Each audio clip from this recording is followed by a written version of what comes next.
Hello, once again, I am Doc Rotten, and this is Horror News Radio, the official GRUESOME Magazine podcast.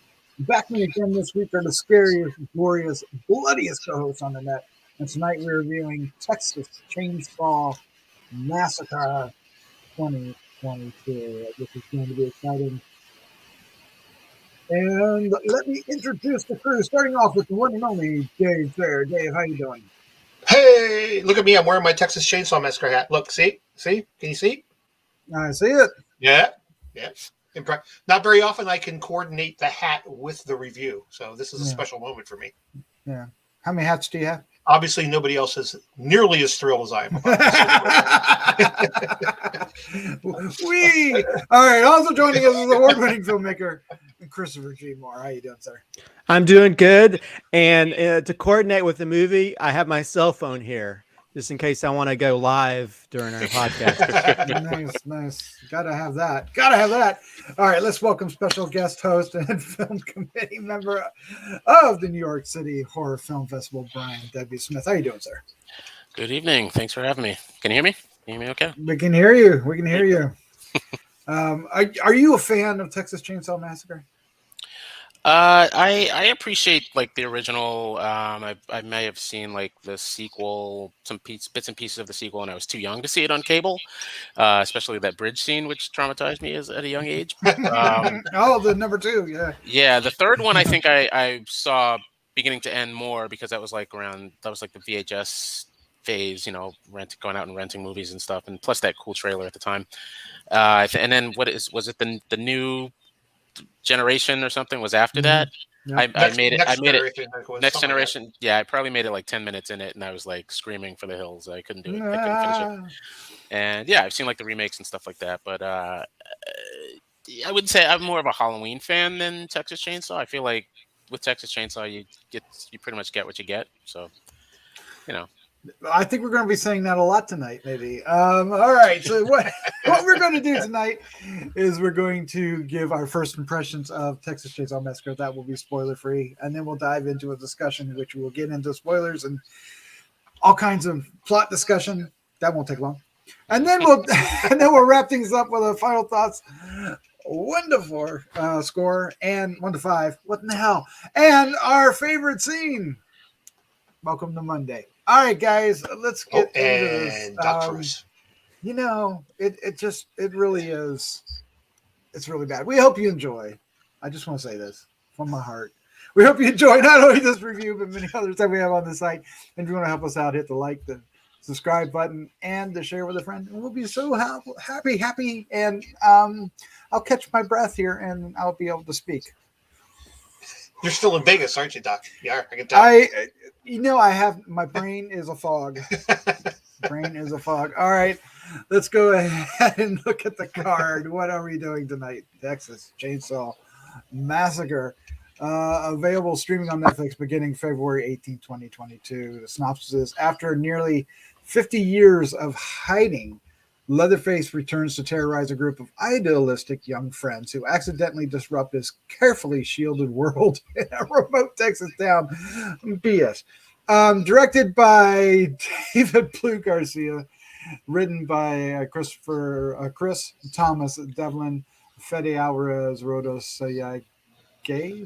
Sorry, apologies. Based on the characters created by Kim Henkel and Toby Hooper. The cast includes Sarah Yarkin, Elsie Fisher, Mark Burnham, Jacob Latimore, Mo Dunford, Olwen, Fouéré.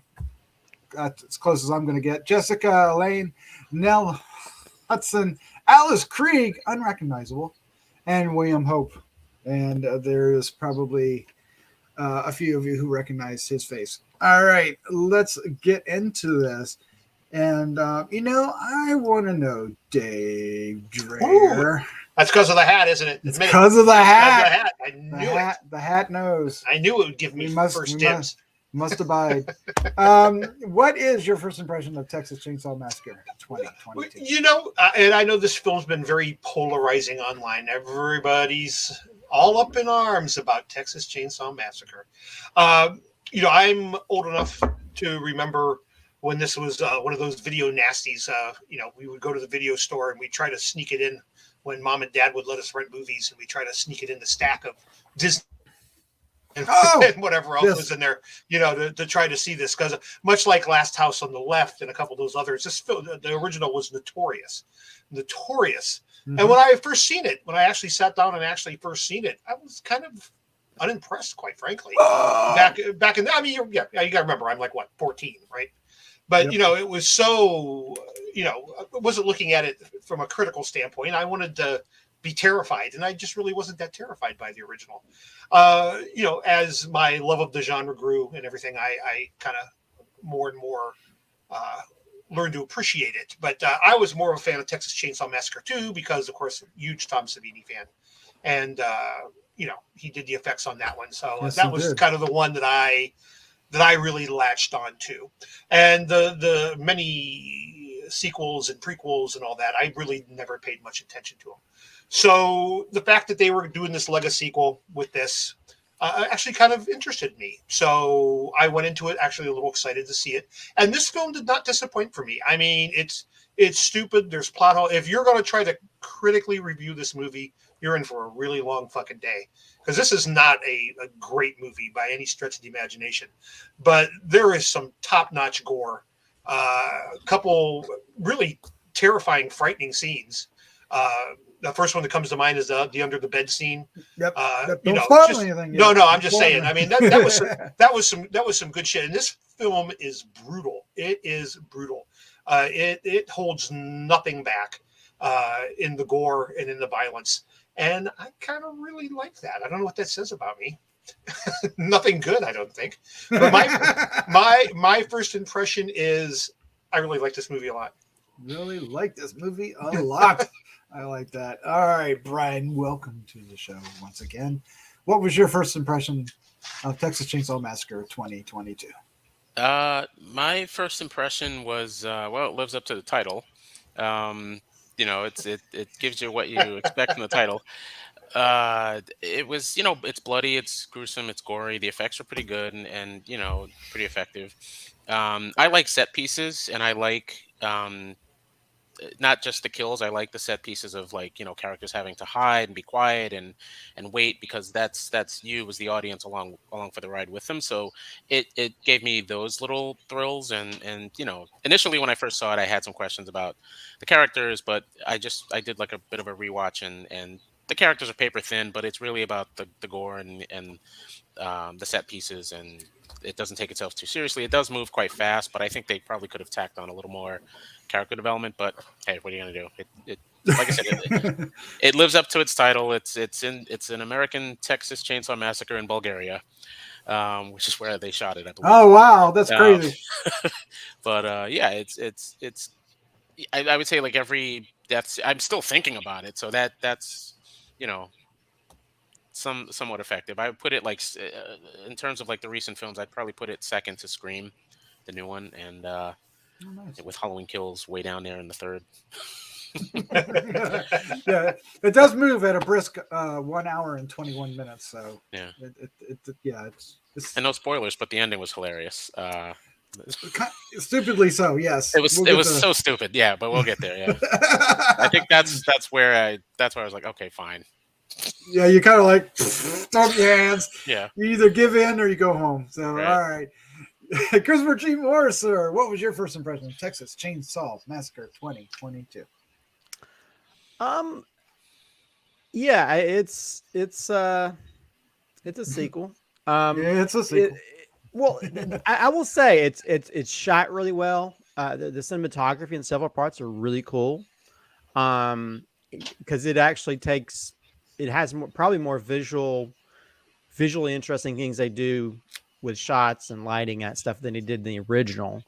And the gore, of course, I mean, basically Leatherface has turned into he's turned into Jason and Michael Myers. And because, but he's also he's like a ninja with throwing saws now. He just throws his chainsaw, which I think it's cool that he can actually use it more than just sawing, because I think that's it's one of those things when you have a killer who's like, whether it's Scream with the knife or Leatherface with a chainsaw, you're like, what else are you going to be able to do with that? And I think at least he does kind of use it in those different ways. And but then at the same time, he became more like super villain than slasher villain. But I don't know. But the characters annoyed me. And I think that's always my problem with a lot of slashers. It's the movies that I used to love. You cared about the characters. So when they got killed, you felt for that. And this one just felt like tropish. It felt like, okay, how can we make these characters current? So let's make them social media savvy, and let's have let's have elements of different things, school shootings and all these other things. Let's integrate it into the plot. And, we'll have a self-driving car, which they do use to good reasons later in the film. But yeah, I don't know. The characters annoy me to where it's like, it got to the point where it's like, I was always looking forward to when he was just going to kill some of these characters off. Although it should be called Texas Party Bus Massacre, but yes, Party Bus Massacre. But I will say, and the one thing most people say, at least it fulfills the massacre part of the title. So it has a chainsaw and it's in Texas. But they never really had a true massacre, This has been a massacre of. It feels like all the annoying people you see on TikTok and stuff pretty much get killed off in this film, and I guess that's a good thing because it's less annoying people. But yeah, overall it was. I don't know. I think every time they tried to be like current with things, like it just felt annoying, and the characters were just all so annoying. They were just like young assholes, basically. So and you almost ended up cheering for the killer by the end of it, but it's at least it was interesting. At least it wasn't like a 2.5 hour slog or something, At least they made it quick and to the point.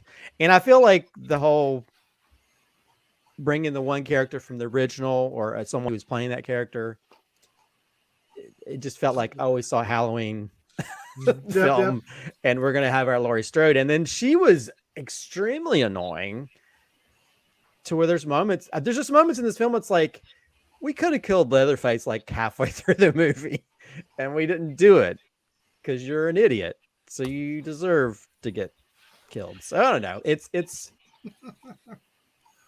I don't know. I rolled my eyes several times, but at the same time, the kills, there's some brutal kills where I was like cringing. There's some where he just keeps going at it.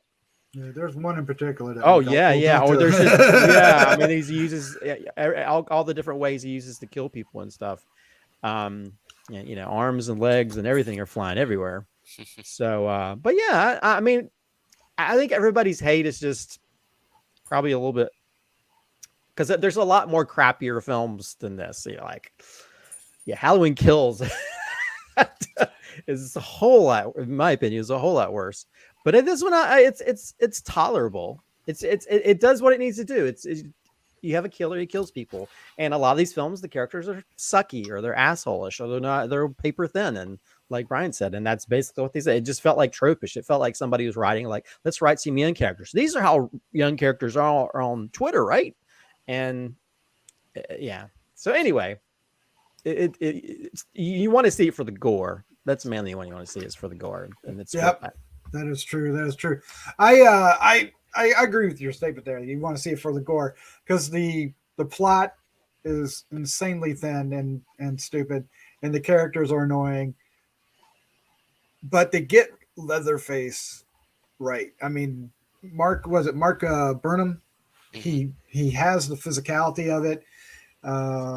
It feels more Leatherface than a lot of the Leatherfaces we've gotten over the past few years, because we've gotten Leatherface 3D, and then we had the real weird prequel thing, and oh my goodness. But I enjoyed the hell out of this because it's so stupid and so bloody and gory, and it somebody said it didn't take itself seriously, and I appreciated that. It had fun in itself. And when there's a lot of times when you're right, Christopher, the social media aspect of it kind of falls flat.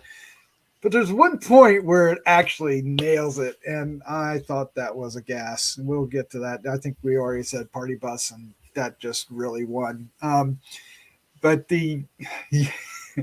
it's just it's an original setup. I'll give them that. I don't know if I like it, but it's original setup. And I did not recognize Alice Krige at all until I automatically. I did not recognize her. The moment I saw her, I was like, "Get out of the house!" Get out of the house. Well, I knew she was a problem, but I didn't recognize her. Who she was. It's like, wow, okay. But yes, I had a great time. I just thought the gore was fantastic, and it is more akin to like a Friday the 13th movie than a Texas Chainsaw movie in a lot of ways. And I'm not sure. I mean, we'll get into it when we start talking. But there's 50 years has passed, and on one character, I can see those 50 years. On another one, where are those 50 years? So I'm trying to figure out what they're really doing here. And I've got my theories, and they're all BS. But more importantly, Doc, what you got to figure out is how can the chainsaw be hitting a wall for 50 years and start on the third wall and be thrown around a million times and still be working. Amazing. And I think it went underwater even at one point. Yeah. You guys didn't watch through the end credits, right? I did. Yeah. What? Did you watch it to the end? Yeah, the stinger. There's a stinger at the end of it. I did not see a stinger. I saw the car drive away. I mean, it's all the way at the end, too. I mean, you got to wait until that last little thing rolls up, and then they play it. Well, I guess I'm going to have to go watch that. I didn't see it. All right, so let's dive in. Nothing exciting. It's nothing exciting? No.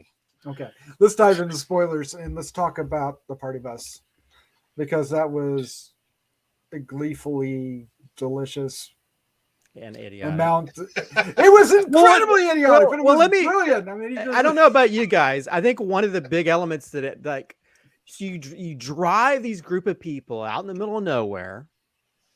I mean, I don't know. It felt like it would have been a better story if, like, okay, this is a place where people could take selfies, but they're gonna create like.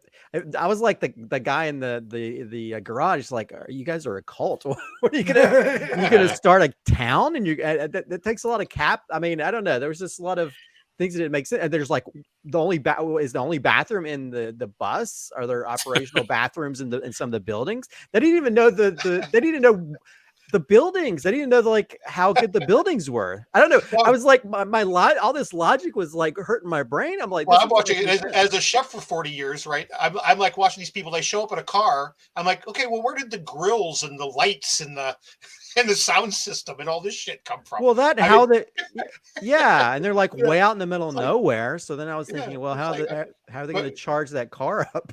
It should have just been a rave, and he just slices and dices through a rave or something. Well, yeah, that would have probably made more sense, but it didn't make sense. Like, oh, we're gonna make this utopia town. Yeah, it made that didn't make any sense, and but it got the people there, right? At the end of the day, we just needed a group of people. Well, that's true, and I don't think it brought lots of victims, and I don't think we've ever seen like a party bus massacre per se. No, we have not seen. So I mean, but at the same time, even though I hated these characters, I could see idiots like, hey, you're canceled.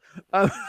Like with the Karens, like, this is kind of Karen you don't want to get on video. You just run the other way. But yeah, I felt like that would be something people would do. Like, oh, if I videotape him, he's not going to kill me with his chainsaw. Well, I mean, that's what would happen today. I think is if somebody showed up, Yeah, I mean, that was the only time I thought, okay, well, I could see people doing that because people do that, And then as soon as the first guy gets sliced and diced, everybody loses their shit. But yeah, I had a great time with it. I thought it was, just pieces fall. And then, of course, the first kill was with the arm. Yeah, that was amazing. You knew you were in for something special right away. Yeah, because when a dude gets impaled with his own compound fracture. although there was one kill that made me groan because it was like, oh, it's the one where on the bus, he takes a chainsaw, he sticks it through him to where it's like his own dick, and then he drives it into the woman. Right. And the woman's doing this. I'm like, oh, yeah, really? That was. You know what that was? That was 3 dudes writing the script. That's what it was. Yeah, that just felt like overly like some. You'd be like, oh, they must have had a 15-year-old nephew or something. Like, hey, put this in the script. Yeah, But and you can see it's kind of edited a little, but you know they wanted to go longer, and I was just like, all right, come on, guys. When I saw that, I was like, all right. And even that was too long because it just felt like, hey, watch this. Right. It's almost like they're fucking, but they're getting chainsaw.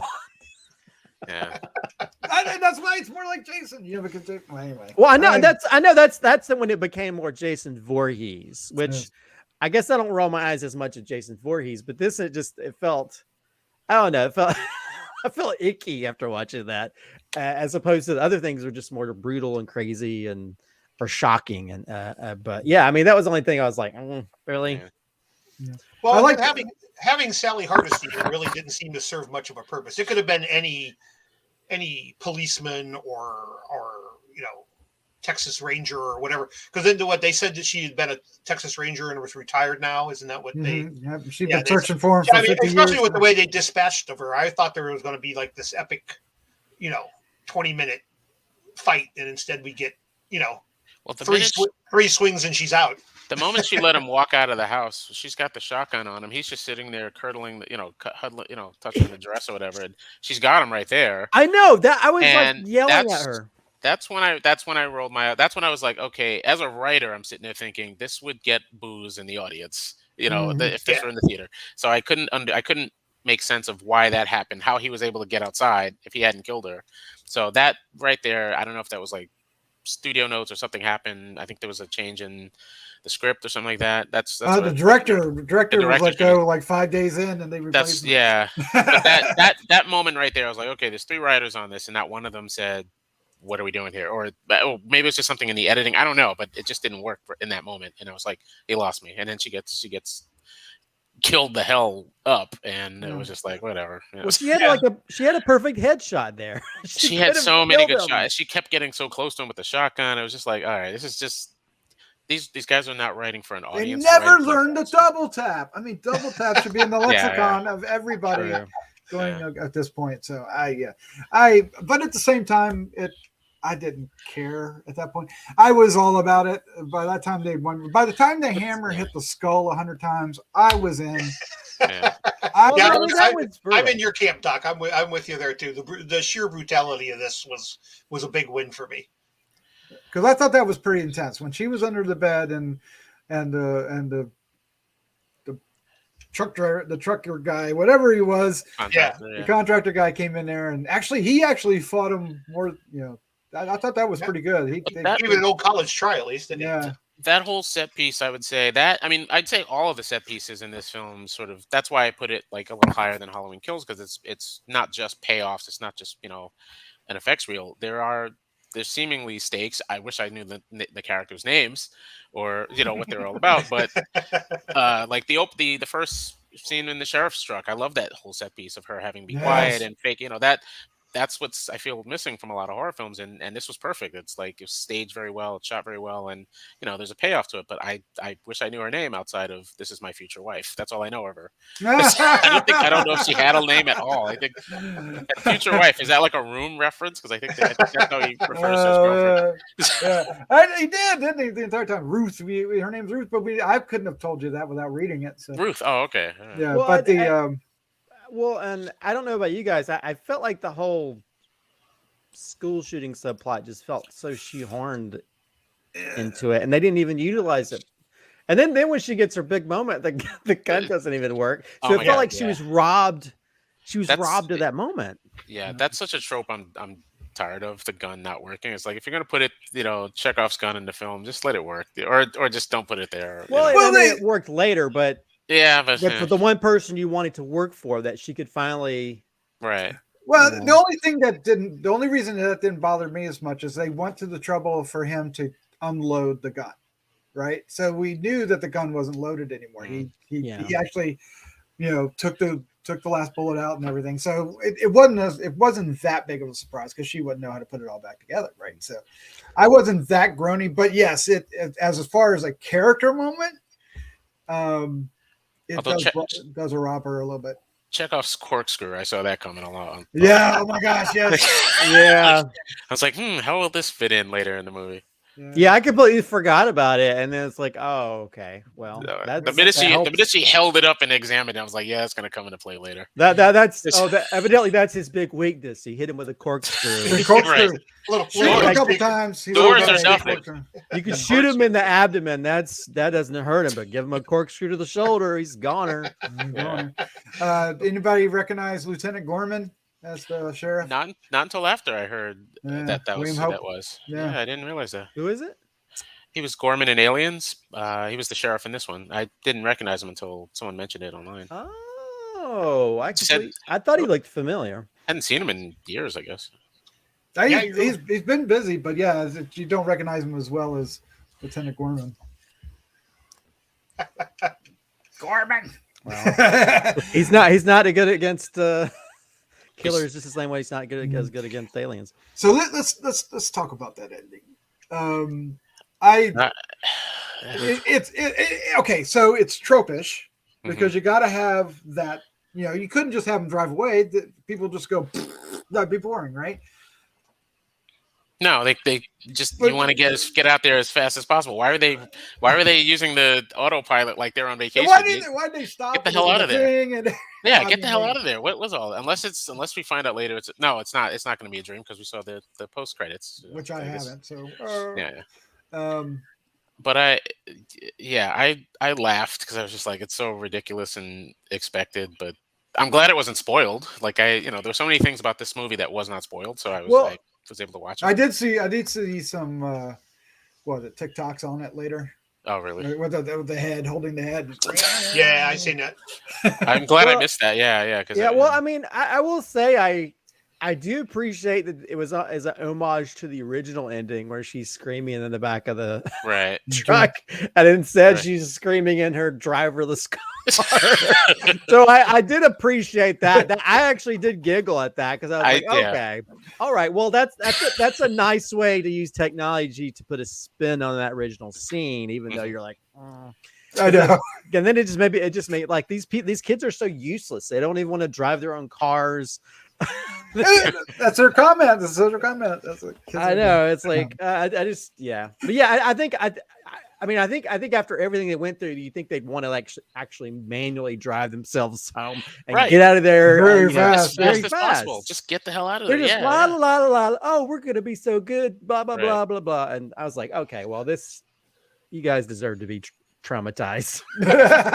you're too nonchalant about all the shit you just put yourself through or had to deal with, and now you're just like, oh, everything's okay.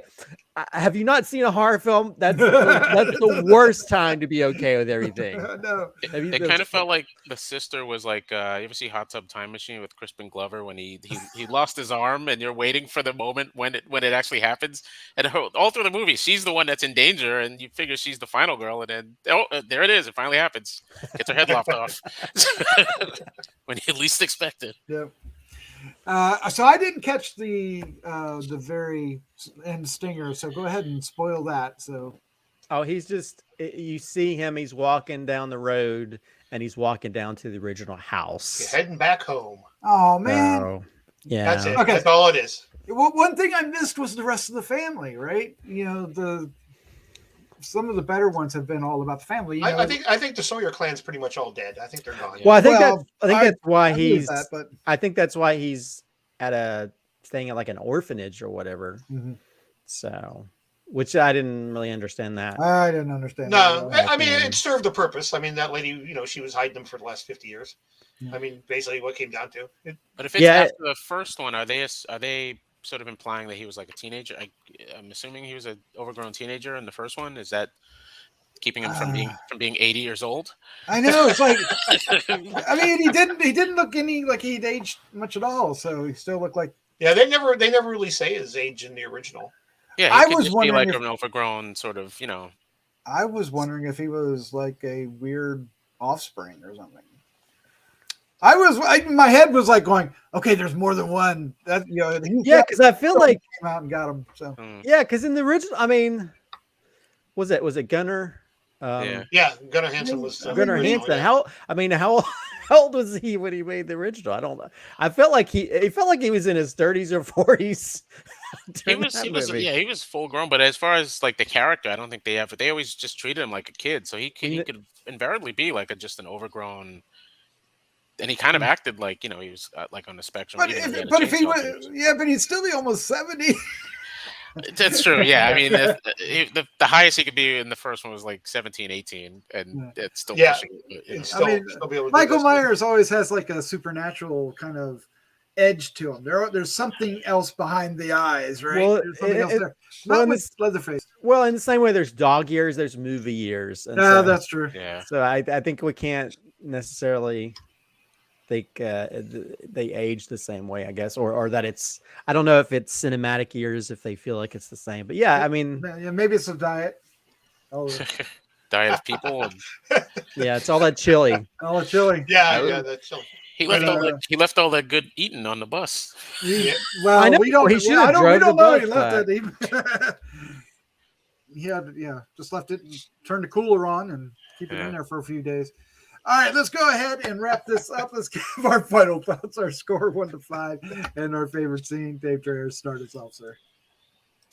Well, I think we've said all that needs to be said about this movie. I don't know what else you can say. I did enjoy it.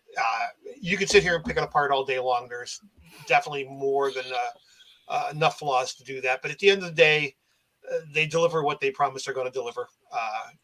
We get mayhem and blood and chainsaws and craziness.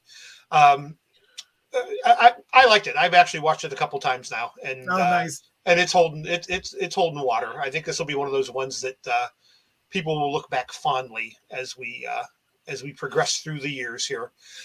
Boy, I'll tell you what, favorite scene. There's actually quite a few of them. Just choose one. There's quite a few, though. And the obvious one is the party bus, so I'm not going to go there. I'll go with actually the one I mentioned earlier, which is the bedroom scene when she's hiding under the bed and Leatherface is patrolling around and asshole groundskeeper guy comes in and tries to save the day. I just thought that was really good. I wasn't expecting the brutality there at the end when Leatherface just smashes his head to a pulp for 45 straight seconds. Oh, it just feels like you wouldn't stop.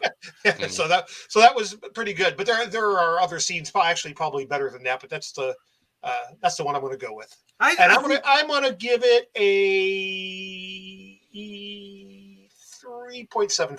3.75. I think that scene is probably the most tense scene in the film because of that. But maybe others have other ideas. So let's find out. Brian, your final thoughts, your score, your favorite scene. The more we talked about it, my score was like wavering. But I'll be generous. I'll give it a 3 out of 5. If that's generous, I don't know if that's generous or not. I go with the whole numbers. I never add but you don't add the decimals. No. I'd say 3 out of 5 for the the gore and the brutality and it has set pieces. Like I like set pieces in horror and I miss those. And it's not an A24 subtle horror. It's at all. It's a Texas Chainsaw Massacre. That's true. We see a lot of subtle horror at the festival and stuff, and we're like, we could use a chainsaw every once in a while. So this delivered that. This gave me what I kind of wanted to see. I didn't know I wanted to see it, but it showed it. I'd say my favorite scene. Gosh, I'm sure someone's going to pick the ending, but I like the sheriff sequence with. Oh, nice. Yes. Whose name I now know, the wife. The wife. Just that whole sequence. I like the tension of it. I like the way it was shot, how she could see him in the background, and there's. I was rewatching it, and I would recommend it to anyone who maybe hated the film the first time to just give it another rewatch because there's a lot of foreshadowing, especially with Alice Krige when she walks in and says, "I wish I didn't know I'd have company. I would have put on my face." And the second time watching it, I rolled my eyes because I was like, wow. "You didn't catch it the first time," but yeah. So, oh my, the fact that she's technically in the movie for the rest of the film.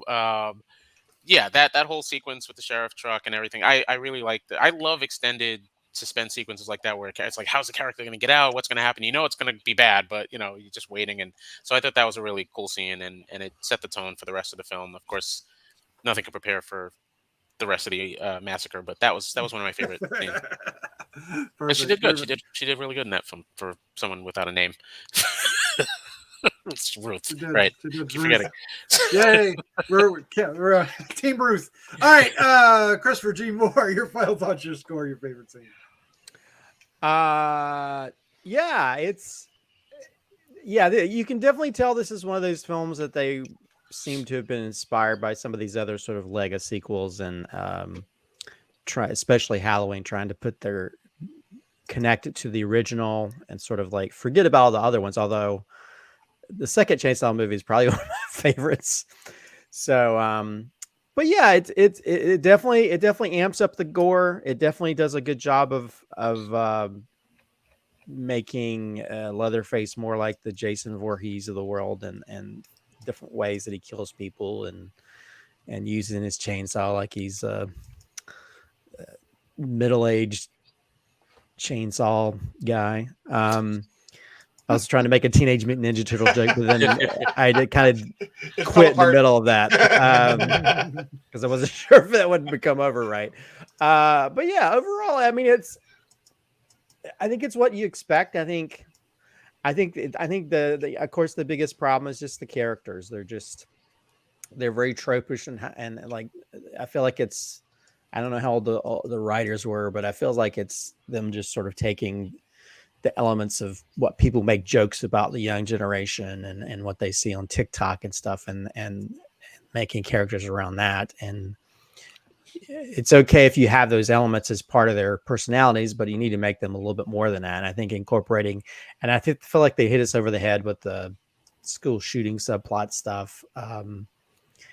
It needs to be more than that. And I really didn't care about any of the characters. So by the end of it, it's like, stupid is a stupid dies. Ooh, I like that. That's the tagline for something. Write that down. That is great. It's Forrest Gump the slasher. But and I just popped in my head. I still have improv skills. But overall, it's I don't know. I think it's worth a watch. I think people are giving more hate than what he deserves. I think you just shut your brain off or chainsaw that part of your brain that has taste, and just watch the gore stuff and and be entertained by it and roll your eyes a few times. So if I'll give it a 3.25, and that's kind of nice. I mean, I think it's shot well, and it's got some good set pieces and gore, and some places that make you kind of like, oh god, that's brutal. Okay, and there's some really nice visual moments. There's a nice moment where where he kills the one guy and the door keeps swinging open, so you could just barely see what's going on. Nice, so nice things like twist on the original, So nice visuals and stuff, because every time somebody shut a door, I kept thinking about when they slammed the door, in the original. As for favorite scene, I'm gonna steal the ending, and because I don't know, it did make me laugh because I kept thinking of that ending where she's like, she's in the truck, she's like, ah! and just to have her in a self-driving idiotic car, like screaming because like she got away though. She did get away, but then she had to watch her She's sister. always going to see that image. Yeah, she's always going to have an image. She's never going to be able to get in a driverless car ever again. She's not going to get one of those driverless Ubers anytime soon. No. No Tesla underneath Vegas for her. So. Yeah, that's probably why they didn't say the type of vehicle. So Tesla didn't try to sue him for say, "Hey, you're going to get killed by a serial killer if you ride in one of our cars." But yeah, that's probably my favorite scene because it's both, expected but funny but brutal. But yeah, I mean, I guess it's a fun way to pay homage to the original while making fun of it. Yes, I wasn't prepared for the making fun of it, but yes, I'm just going to throw it out there. I loved it. I liked that it didn't take itself seriously. It had fun with the genre. It has its flaws. We talked about the characters and the plot are all thin, but it does bring in a lot of people to the field to be hacked and slashed. And that's my favorite scene. Since you guys are leaving that one for me, I'm going to pick the Party Bus Massacre because it was just the moment he steps on there and they just take pictures of him and it's like, you guys don't know, do you? This is gonna be fun. And it was a gas. Some stupid stuff in it too, but yeah, it was a gas. I just think it works. I think to me, I would put it as my fourth favorite one. I like the first one, the second one, they can go back and forth depending on my mood. And then I love the remake from 2003, Jessica Biel. I love the sound design of that one especially, and then this one. And then those two could flip flop at any time. And then maybe Leatherface 3D because of the Dario alone. And then the rest of them are all forgettable. But let's just run with that. So there you go. I'm going to go with that. Did I give a score? You did not. Then I give a score 4. I'm going to give it a 4. Okay. I like that. I had a great time with it. It's dumb. It is stupid as fuck, but I loved it. Well, I mean, it's like a lot of the Jason films. I just watch them for the how many ways can someone die. So the story is just kind of secondary to that. So it feels like that. Well, I thought they did take a reach with bringing, but it didn't. It was stupid. Yeah. But they did. I'll give them credit. They gave a reach. But all right. Well, there you go. That's our review for Texas Chainsaw Massacre. And we appreciate you showing up. Brian, thank you for coming and joining us for this one. We hope you come back again soon. Absolutely. Thanks for having me. 2022 continues to throw Lego sequels at us. There's plenty more coming. Dave, Christopher, thank you for joining as always. Thank you, Doc. Let's say goodnight. Good night. Good night. Good night. Good night.